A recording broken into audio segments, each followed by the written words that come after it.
అవయవ దానంతో మరికొందరికి ప్రాణం దానం చేయొచ్చని మల్కాజ్గిరి ఎంపీ ఈటెల రాజేందర్ వెల్లడించారు.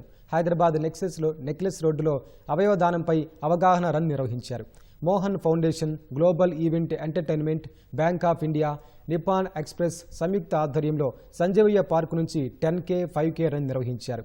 Mohan Foundation CEO Raghuram, Bank of India general manager Manoj Kumar Srivastava జెండా ఊపి ప్రారంభించారు. రన్ ఫర్ ఆర్గాన్ అవేర్నెస్ పేరిట జరిగిన రన్లో పలువురు రన్నర్స్, వైద్యులు, యువకులు, చిన్నారులు పెద్ద సంఖ్యలో ఉత్సాహంగా పాల్గొన్నారు. రన్లో విజేతలుగా నిలిచిన వారికి ఈటెల రాజేందర్ బహుమతులు అందించారు.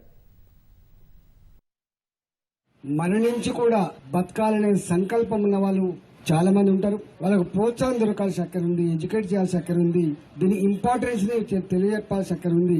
ఒక మనిషి కోమాలో పోయినటువంటి బ్రెయిన్ డెడ్ మనిషి మనం బతికించలేం, కానీ ఆయన ఇచ్చే ఆర్గాన్ డొనేషన్ తో 3, 4, 5 కుటుంబాలు బతికేటువంటి ఆస్కారం ఉంటుంది. కాబట్టి కొన్ని ఇష్యూస్ ని కేవలం ప్రభుత్వాలు మాత్రమే చేయలేవు. స్వచ్ఛంద సంస్థలు కావచ్చు, వ్యక్తులు కావచ్చు, బాధితులు కావచ్చు, వాళ్ళ కుటుంబాల్లో ఈ పెయిన్ చూసే వాళ్ళు కావచ్చు, ఎవరికి వాళ్ళుగా ఈ ఆర్గాన్ డొనేషన్ కార్యక్రమాన్ని గొప్పగా కొనసాగడానికి అందరూ కూడా కృతనిశ్చయంతో పనిచేయాలని చెప్పి మేము కోరుకుంటూ అందరికీ మరొకసారి శుభాకాంక్షలు తెలియజేస్తూ సెలవు.